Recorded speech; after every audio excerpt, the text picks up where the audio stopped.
ரொம்ப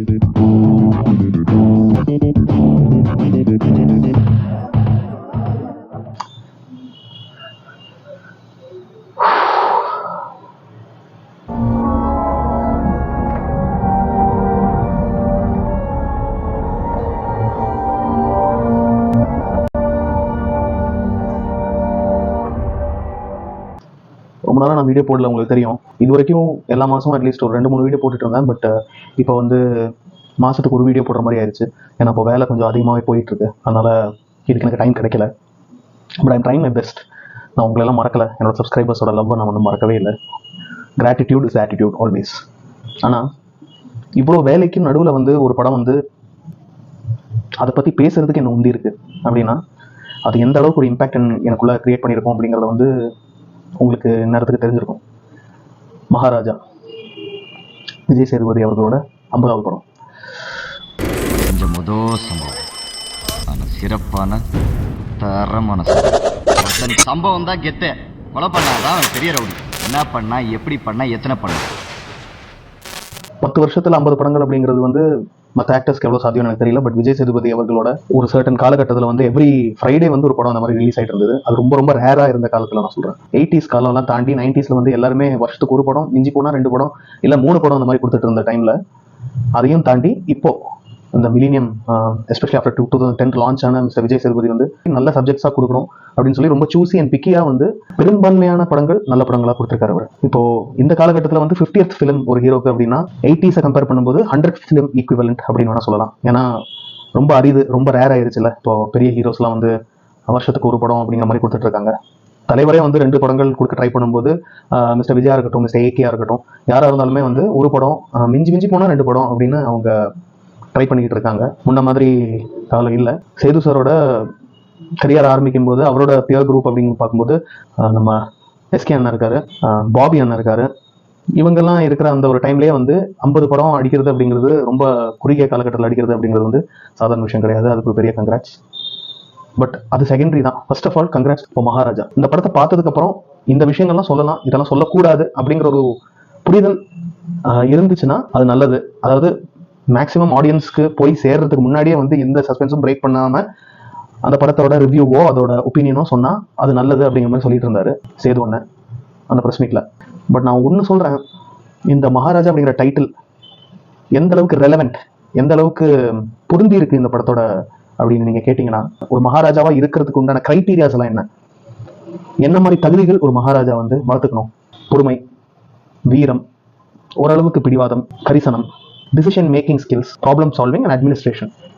இதெல்லாம் தான் வந்து கோர் வேல்யூஸ் ஒரு கிரேட் கிங் அப்படின்னு சொல்கிறவங்களுக்கு அப்படின்னு நான் நம்புகிறேன்.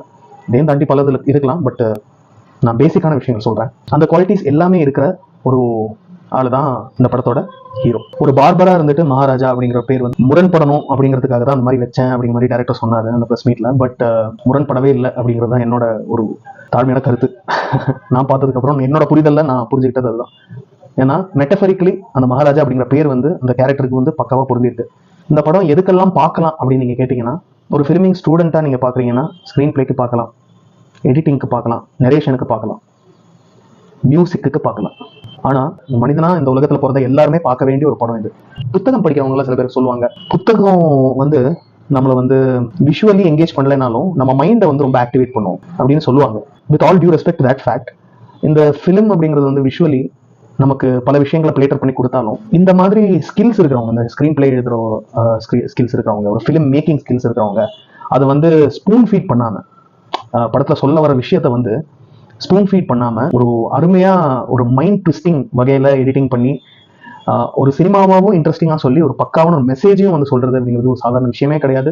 அந்த மாதிரி தான் வந்து இந்த படம் இருந்தது. அதாவது உண்மையாலுமே ஒரு புத்தகம் படிச்சா எந்த அளவுக்கு ஒரு இமேஜினேஷன் நம்மளோட இது வந்து தூண்டுமோ அந்த அளவுக்கு மைண்டை வந்து ஆக்டிவா வச்சுக்கிற மாதிரி தான் இந்த படம் இருந்தது.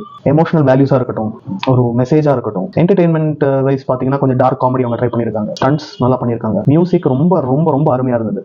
நான் இன்ஃபேக்ட் ஒரு சாம் சிஎஸ்ஓ இல்லை ஒரு ஷான் ரால்டனோ அந்த மாதிரி யாராவது பண்ணியிருப்பாங்கன்னு நினைச்சேன். ஆனால் புதுசாக ஒரு பேர் பார்த்தேன், அஜ்னீஷ் அப்படின்னு. Fantastic fantastic. ஆக்டிங் பற்றி சொல்லவே வேணாம். நடராஜன் அவர்கள், அபிராமி அவர்கள், மமதா மோகன்தாஸ் அவர்கள், முனிஷ்காந்த் அண்ணா இதில் கூட படிச்சாரு, இந்த மண்டியில கூட நடிச்சிருக்காரு. இல்லை வேணாம் அப்படின்னு சொல்லிட்டு போவாரு, அவரும் இருக்காரு இந்த படத்தில் ஒரு சின்ன ஒரு ரோலில். ஒரு கொமேடியனா வந்திருக்காரு. அனுராக் கஷ்யப் மனுஷன் ரொம்ப ரொம்ப சூஸ் பண்ணி தான் வந்து தமிழ் படங்கள் எடுக்கிறாரு. அண்ட் எடுத்த 2 படமுமே சூப்பராக இருந்திருக்கு அவரோட ரோல்ஸ். ஒன்று வந்து இமைக்கா நொடிகள், இது வந்து இப்போ மகாராஜா. அதாவது சேது அண்ணனுக்கு கொஞ்சம் கூட ஒரு குறையாத ஒரு ஸ்டார் வேல்யூ ஒரு இம்பார்ட்டன்ஸ் அண்ட் சிக்னிஃபிகன்ஸ் அவரோட ரோலுக்கும் இருக்கு. சேது அண்ணனோட பொண்ணு ஒருத்தவங்க நடிச்சிருக்காங்க, ரொம்ப அருமையாக நடிச்சிருக்காங்க. சிங்கம் புலி அவர் ரொம்ப ரொம்ப அருமையாக பண்ணியிருக்காரு. இந்த மாதிரி சின்ன ரோல்ஸ்லேருந்து பெரிய ரோல்ஸ் நடிக்கிறவங்க வரைக்கும் எல்லாருமே they've offered a lot for this film. அது மட்டும் நான் வந்து உறுதியாக சொல்லுவேன். இந்த மாதிரி படங்களை வந்து நம்ம கண்டிப்பாக வரவேற்கணும். ஏன்னா மாரலி ரொம்ப ஹையாக இருக்கிற ஒரு படம் அது. அண்ட் அஃப்கோர்ஸ் என்டர்டெய்னிங்காகவும் இருக்குது. ஸோ இந்த மாதிரி ரெண்டுமே இருக்கிற படங்கள் வந்து ரொம்ப ரொம்ப கம்மி ஆக்சுவலி. நீங்கள் பார்த்தீங்கன்னா இந்த என்டர்டெயின்மெண்ட் வேல்யூவும் சரி, ஒரு த்ரில்லர் வேல்யூவும் சரி, மாரல் வேல்யூவும் சரி, எல்லாமே வந்து மல்டிஃபோல்ஸ் இந்த படம் வந்து நமக்கு கொடுத்துருக்கு. ஸோ அதனால் இந்த படத்தை வந்து தயவு செஞ்சு மிஸ் பண்ணாமல் பாருங்கள்.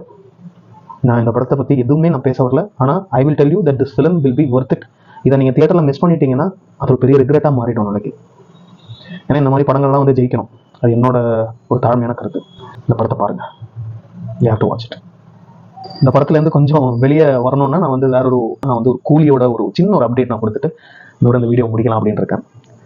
ஸோ கூலியில் வந்து இப்போது அப்டேட் வந்திருந்தது. இப்போ திலீப் ஆன் போர்டுன்னு சொல்கிறாங்க.